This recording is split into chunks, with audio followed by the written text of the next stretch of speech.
PM Modi Thailand के बाद 3 दिवसीय दौरे पर पहुंचे। श्रीलंका कोलंबो एयरपोर्ट पर बारिश के बीच श्रीलंका के 5 मंत्रियों ने पारंपरिक तरीके से स्वागत किया। पीएम मोदी के स्वागत के लिए ताज समुद्र होटल में उमड़ा भारतीय समुदाय। लोगों ने हाथों में तिरंगा लेकर मोदी मोदी के नारे लगाए। पीएम मोदी भारतीय समुदाय के बीच गर्मजोशी से पहुंचे, लोगों से हाथ मिलाया, उनसे बात की और बच्चों को भी प्यार किया। प्रधानमंत्री का होटल में मुस्लिम समुदाय के लोगों ने भी किया स्वागत। पीएम मोदी ने रामायण पर एक आयोजित पपेट्री भी शो भी देखा। पीएम मोदी आज श्रीलंका के राष्ट्रपति अनुरा कुमार दिसानायके से करेंगे मुलाकात। दिसानायके के राष्ट्रपति बनने के बाद किसी हेड ऑफ गवर्नमेंट का यह पहला श्रीलंका दौरा।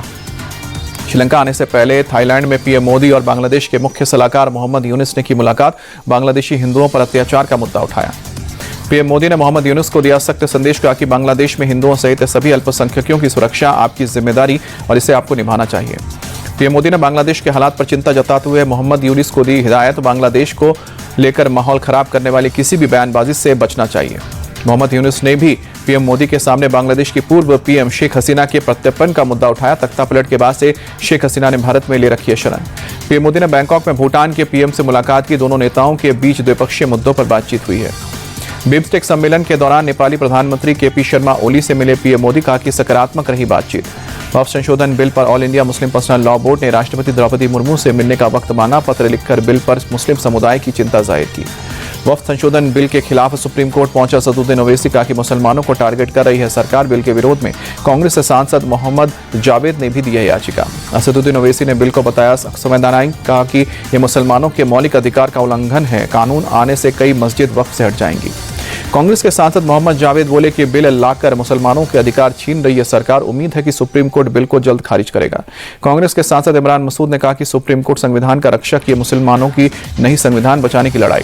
वक्फ बिल पर सपा सांसद जियाउर रहमान बर्क बोले, हमारे पास अब कोर्ट जाने का ही रास्ता बचा है। हमारे लिए यह ऐतिहासिक एक बुरा दिन रहेगा।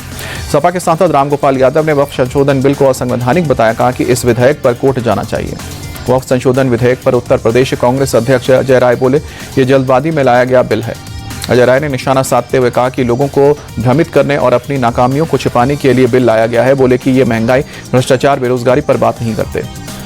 पीडीपी चीफ महबूबा मुफ्ती बोले कि वक्फ बोर्ड मुसलमानों की संस्था है, इसे इस तरह से बुलडोज करना डाका डालने जैसा है और इसमें बहुत गलत हुआ है। टीएमसी नेता कुणाल घोष का बयान, बीजेपी धर्म के नाम पर बांटने की कोशिश कर रही है। उद्धव ठाकरे ने बाला साहब की विचारधारा त्याग कर कांग्रेस की अपनाई। वक्फ संशोधन बिल का विरोध करने पर बीजेपी का तंज। महाराष्ट्र के सीएम देवेंद्र फडणवीस बोले, सिर्फ तुष्टीकरण की नीति के लिए बनाया गया था पुराना वक्फ कानून। ना अल्पसंख्यकों को लाभ मिलता था और ना ही कोई दान का काम होता था। वक्फ संशोधन बिल को लेकर बीजेपी का अटैक। पटना में पोस्टर लगाया, लिखा कि ये सब बाबर के वंशज, पूर्वज इनका औरंगजेब। केंद्रीय मंत्री जीतन राम मांझी का बयान, बोले कि वक्फ संशोधन बिल किसी के पक्ष विपक्ष में नहीं, विपक्ष तुष्टीकरण की राजनीति कर रहा है। जीतन राम मांझी ने कहा कि ये जो बिल पारित हुआ है वो ऐतिहासिक है। ये किसी धर्म के खिलाफ नहीं बल्कि खराब व्यवस्था के खिलाफ है। हावड़ा में रामनवमी की शोभा यात्रा निकालने की कलकत्ता हाईकोर्ट ने दी मंजूरी। अंजनी पुत्र सेना और वीएचपी को मुस्लिम बहुल काजीपाड़ा के पुराने रास्ते से जुलूस निकालने की मिली है इजाजत। कलकत्ता हाईकोर्ट ने एक जुलूस में 500 लोगों के शामिल होने की दी इजाजत। सभी लोगों के नाम की लिस्ट और आईडी की कॉपी पुलिस को सौंपनी होगी। कलकत्ता हाईकोर्ट में शोभा यात्रा के दौरान किसी मेटल से बने हथियार या लाठी के प्रदर्शन की नहीं दी अनुमति। अंजनी पुत्र सेना और वीएचपी के जुलूस अलग अलग समय पर निकलेंगे।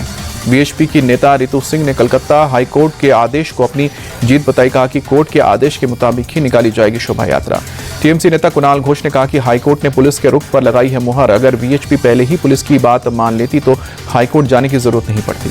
विधानसभा में नेता प्रतिपक्ष शुभेंदु अधिकारी ने हाईकोर्ट पर जताई खुशी, कहा कि धार्मिक त्योहार मनाना संवैधानिक अधिकार, फिर भी ममता की पुलिस रोकती है। टीएमसी सांसद कल्याण बनर्जी का शुभेंदु अधिकारी पर पलटवार। वीएचपी और अंजनी पुत्र सेना की एप्लीकेशन कोर्ट की गाइडलाइंस के खिलाफ थी, इसीलिए पुलिस ने नहीं दी थी जुलूस की इजाजत। शिक्षक भर्ती घोटाला मामले में प्रदर्शन और चक्का जाम करने की तैयारी में थे बीजेपी कार्यकर्ता। एक जुलूस से लौट रहे तृणमूल छात्र परिषद के कार्यकर्ताओं के साथ हुई भिड़ंत। राष्ट्रपति ट्रंप के टैरिफ ऐलान के बाद लगातार दूसरे दिन अमेरिकी शेयर बाजार में भारी गिरावट। डाउ जोन्स से 5.5% गिरावट के साथ हुआ बंद। S&P 500 और नैस्डैक में भी करीब 6% की भारी गिरावट। ट्रंप टैरिफ पर चीन ने दिया मुंहतोड़ जवाब। अमेरिका से आयात होने वाली चीजों पर 34% का रेसिप्रोकल टैरिफ। आईपीएल में आज दिल्ली और चेन्नई की टक्कर। चेन्नई में दोपहर 3:30 बजे से खेला जाएगा मुकाबला। आईपीएल में आज के दूसरे मैच में पंजाब और राजस्थान की भिड़ंत। चंडीगढ़ में शाम को 7:30 बजे से खेला जाएगा मैच।